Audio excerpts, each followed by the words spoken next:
For years now, we have been subjected to the exact same headline over and over again. Like, you've seen it, I've seen it. Oh, absolutely. It's everywhere. Right. It's this massive, screaming neon sign of societal dread, basically saying artificial intelligence is coming for all of our jobs. Yeah, the classic robot takeover narrative. Exactly. The whole story has been that the algorithms are here, they're learning exponentially fast, and, we are all about to be permanently, hopelessly unemployed.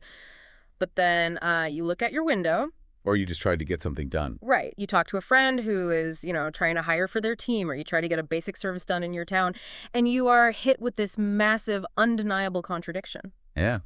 We are actually in the middle of a historic labor shortage. Like, there are help wanted signs in the physical world and thousands of unfilled recs in the corporate world. I mean, companies are absolutely desperate for people. It's a profound paradox because we have this pervasive cultural narrative of mass, immediate technological unemployment. And it has just collided head-on with the stark economic reality of a shrinking available workforce. And that is exactly what today's deep dive is dedicated to. We are going to figure out exactly why this mismatch is happening, how AI is actually changing the workforce underneath the hood, and crucially, what you, the listener, need to know to navigate or lead in this bizarre new landscape. Yes, and we have a fantastic source for this. We do. Our guide today is an incredibly insightful research paper by Dr. Jonathan H. Westover, and it's titled Human Capital in the Age of AI and Scarcity. Okay, let's unpack this because reading through this paper, it becomes very clear that almost everything we assumed about the future of work is, somewhat backwards. It really is. To set the table here, Dr. Westover outlines a core premise, which is that we are currently facing what he calls task-level AI disruption, alongside a massive demographic labor contraction. Task-level disruption, so not job level. Exactly. AI is not coming in and eliminating entire job categories wholesale, like some dystopian science fiction movie. Instead, it's fundamentally shifting the composition of our daily work. Right. Think about a job not as a single title, but as a bundle of, say, 30 different tasks. Okay, 30 tests. AI might fully automate 10 of those tasks, like the routine data processing or, the initial drafting of a report. But it leaves behind the other 20 tasks. And those remaining tasks almost entirely require human judgment, empathy, and complex problem solving. The stuff machines are terrible at. Precisely. And this shift is happening right at the exact moment in history when humans capable of doing those things are becoming much harder to find. I mean, this completely flips the script on how businesses have traditionally operated. For decades, going back to the late 20th century, companies have basically treated human labor as this abundant, endlessly renewable resource. Oh, absolutely. The assumption was just, there will always be a stack of resumes on the desk for any open position. And in that old worldview, the technological infrastructure, the server farms, the enterprise software, the computing power, that was the scarce, heavily guarded, expensive resource, right? Right, the stuff you kept in the locked server room. Exactly. Organizations planned their entire capital allocation strategies around that reality. You hired cheap labor to maximize the expensive machines. But now we are looking at an inverted labor-to-compute ratio. The inversion is wild when you actually think about it. Compute, meaning AI models, processing power, cloud algorithms, is now abundant. Highly abundant. It is relatively cheap, and it is infinitely scalable. Like, you can deploy it across an entire global organization in an afternoon. But human expertise, on the other hand, has become the scarce binding constraint on an organization's ability to actually function and grow. If we connect this to the bigger picture, we see that this inversion changes the fundamental math of work. When AI tools are deployed, the data from RAMP and Revelio labs shows that companies are often increasing their headcount, not decreasing it. Wait, really? Increasing? That is so counterintuitive to the average person. It is. I mean, if a firm buys a multi-million-dollar enterprise AI system to handle the workload, the immediate assumption is that they should need fewer people on the payroll. You would think so, but what these companies are discovering in real time is that AI handles the raw processing beautifully, but it completely lacks contextual judgment. Right. It lacks relational skills to manage a frustrated client. It lacks the nuanced domain expertise to know when a statistically correct answer is actually a terrible business decision. Yeah, a machine doesn't know company politics or client sensitivities. Exactly. So to actually get value out of that abundant, scalable AI, organizations need more highly skilled humans who know how to wield the technology, interpret its outputs, and apply it to messy real-world problems. I was trying to visualize this structural shift, and it feels a lot like building a house. Imagine a construction crew suddenly gets a massive delivery of unlimited, cheap, incredibly powerful automated power tools. Okay, I like this. That's the AI. But you still cannot actually build the house if you don't have any master carpenters on site who know exactly where the load-bearing walls go or how to read the blueprint and where to actually apply those tools. Right, the tools don't build a house by themselves. Exactly. The advanced tools are effectively useless without the human context. The master carpenter is the bottleneck, not the saw. And that structural bottleneck brings us to the obvious question. If human talent is the scarce resource holding everything back, where did everybody go? The Great Vanishing Act. The numbers in this research paper are just staggering. The U.S. labor force participation rate has dropped from a peak of 67.3% back in 2000 down to roughly 62.5% recently. And, that percentage drop might sound small on a deep dive like this, but in raw numbers, we are talking about roughly 8 million fewer participants than demographic growth alone would have predicted. 8 million people just Yeah. gone from the workforce. Yes. And it is crucial to understand that this is not a temporary post-pandemic hangover. This is a deeply entrenched structural decline. Yeah, the paper points out that demographic aging is a massive driver here. The baby boomers are retiring in massive numbers, and subsequent generations simply aren't large enough to replace them one for one. That's a huge piece of the puzzle. But it's not just age, is it? You have massive compounding caregiving demands. During the pandemic, childcare and elder care responsibilities intensified drastically. For a lot of people, the societal infrastructure just wasn't there to support them maintaining a 40-hour work week. So they had to leave the workforce entirely. Right. You also have to factor in long-term health considerations, including things like long COVID, which economists estimate sidelined a significant percentage of prime age workers. And finally, there are profound psychological preference shifts. People just deciding they've had enough. Exactly. Millions of people have simply reassessed their life priorities, their mental health, and frankly, what they are willing to tolerate in terms of rigid working conditions. And the real-world fallout of this scarcity is not just, an HR headache for some corporate recruiter. It's actively breaking systems we all rely on every day. There's a data point here about healthcare that is impossible to ignore. In markets with acute nursing shortages, emergency room wait times are increasing by 25 to 40%. It's the purest definition of a binding constraint. A hospital network can invest hundreds of millions in state-of-the-art diagnostic equipment and new hospital wings. But without the nurses to monitor the patients and administer the care, operational capacity plummets. The physical beds just sit empty. Yes, and this constraint applies to knowledge work just as severely. There's a 2023 Gartner study highlighted in the paper that looked at what happens mechanically when knowledge workers leave an organization. They found that companies losing more than 15% of their workforce annually see a 40% increase in defect rates. Wow, 40%. Yeah, and 20 to 30% longer project timelines. Because the tacit knowledge walks out the door. I mean, think about your own job for a second. It's not just about knowing how to do the broad strokes of a profession. No, it's the specific details. Right. It's about the fact that the specific person who left knew exactly how to navigate your company's quirky 10-year-old legacy software. Or they knew the unwritten rule that a specific major client likes to be communicated with on Tuesday mornings via phone, never email. You cannot just train a new hire on those invisible, unwritten rules in a week. You really can't. Yeah. That tacit knowledge departs much faster than institutional documentation or onboarding modules can ever preserve it. And the financial cost of this bleed is exorbitant. Replacing a professional costs an organization between 150% and 250% of that departing person's annual salary. 250%. Yeah, when you factor in lost productivity, the recruitment process, and the months of training required to get a new hire up to speed. But wait, let me play devil's advocate here.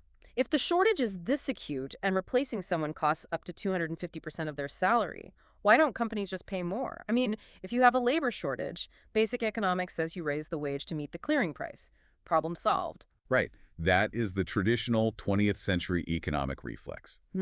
But Dr. Westover emphasizes that we are dealing with a structural, qualified labor scarcity, not a cyclical one. Okay, what does that mean in practice?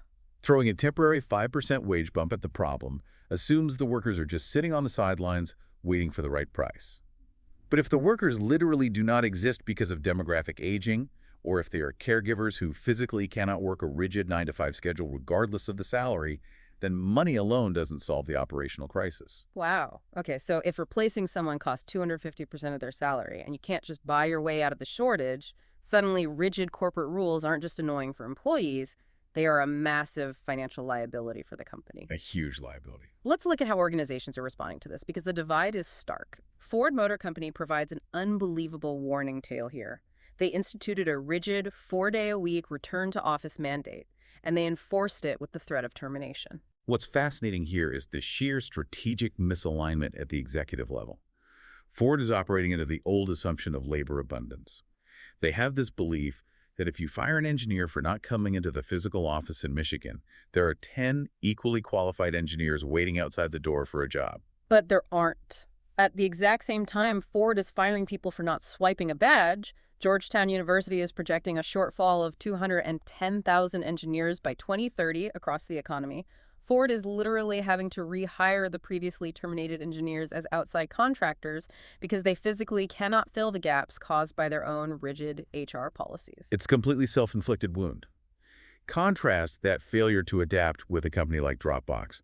They adopted a virtual-first policy. Right. By decoupling the job from a specific physical desk in a specific expensive city, Dropbox expanded their geographic recruiting reach enormously. They reported a 15% improvement in candidate acceptance rates. That is massive. It is.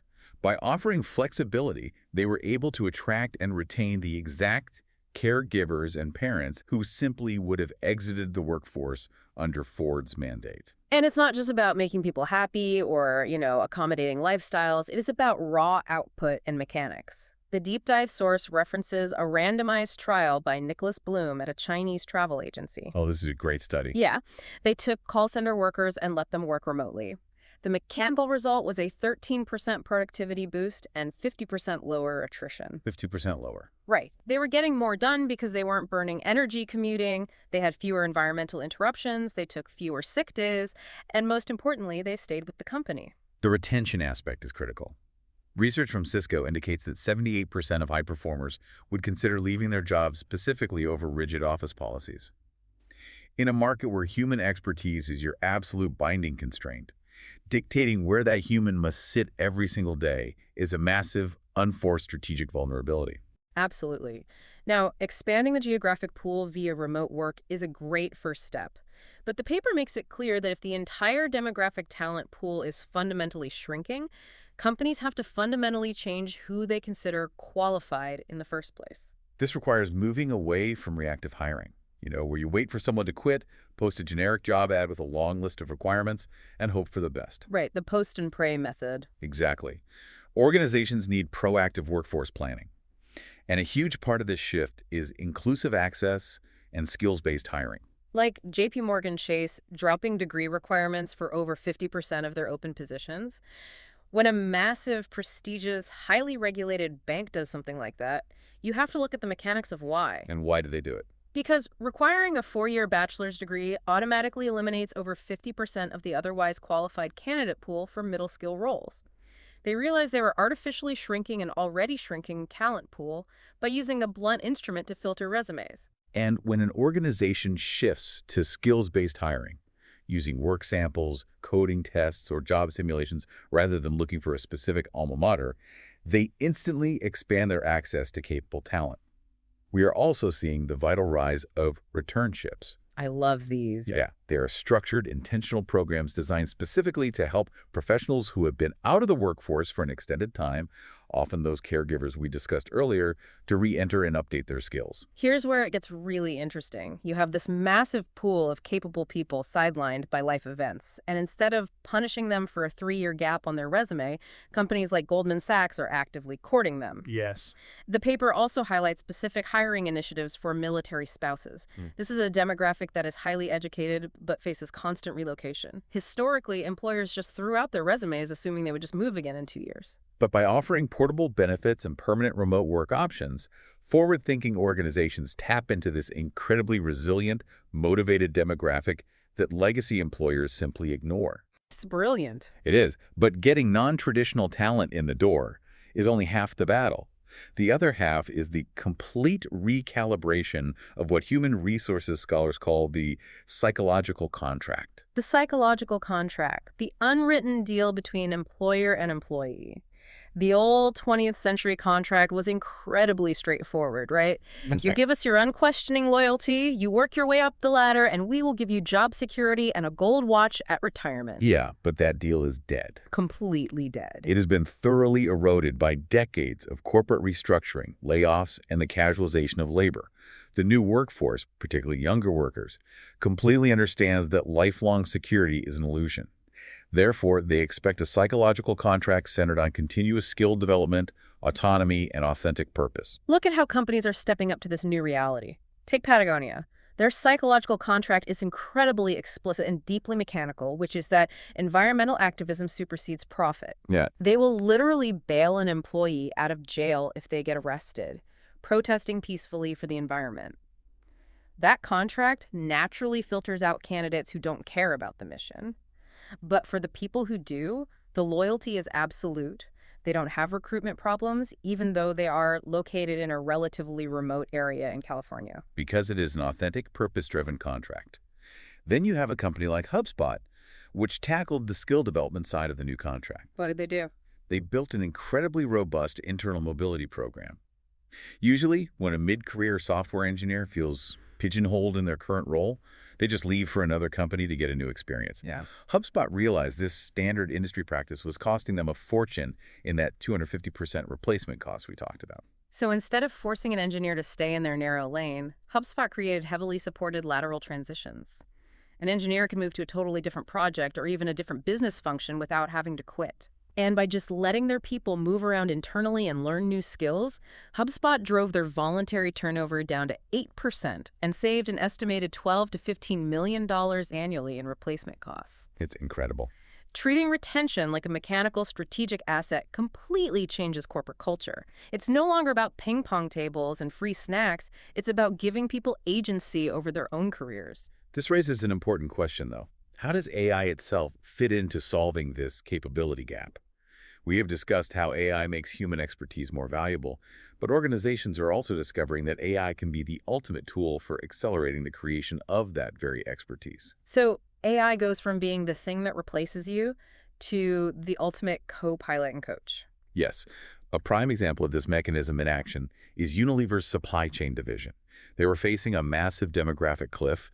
Their senior supply chain experts who held decades of deep institutional knowledge about navigating complex global logistics, weather delays, and supplier negotiations, they were all reaching retirement age simultaneously. Wow.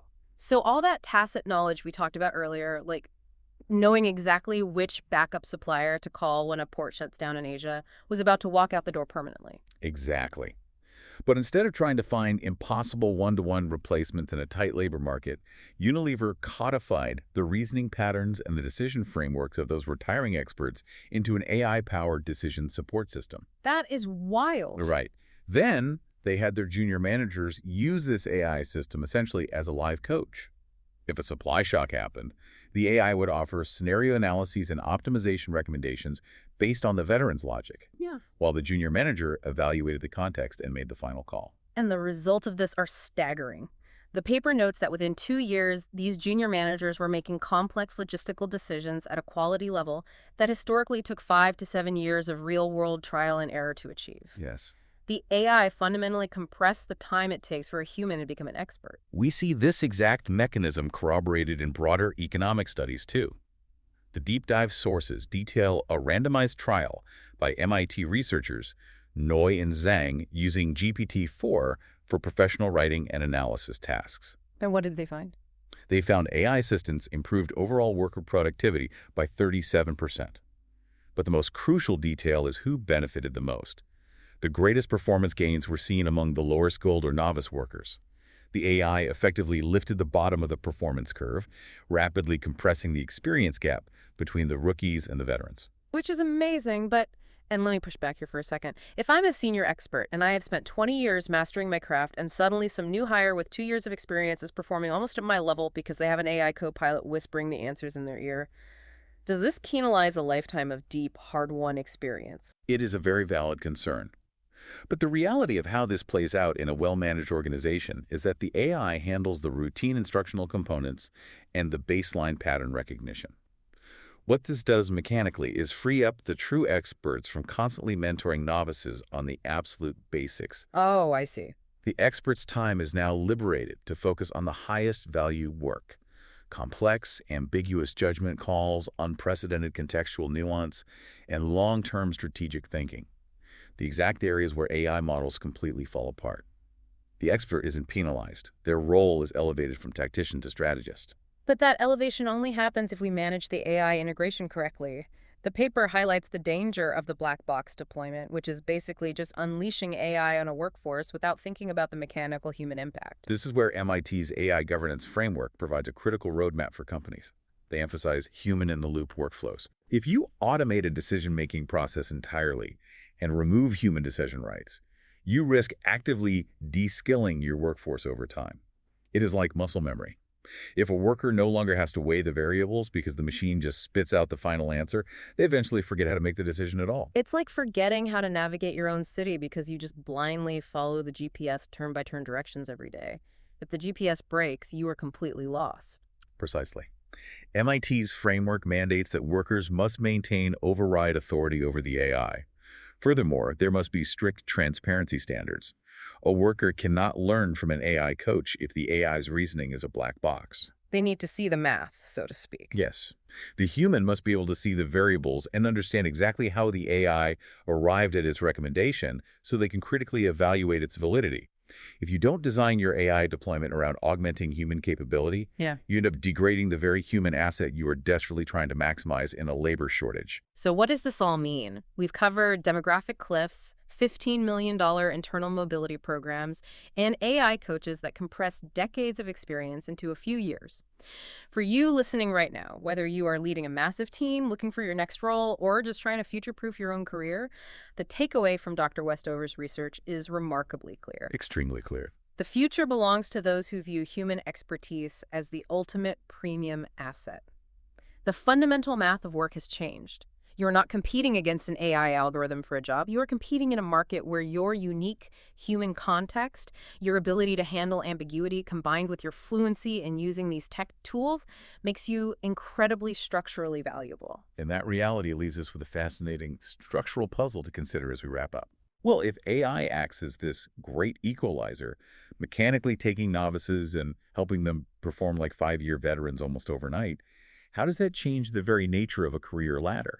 If we no longer have to spend a decade learning the ropes and doing routine tasks just to gain experience, what entirely new structures will we invent for human ambition? That is a wild thought to leave on. Thank you all for joining us on this deep dive.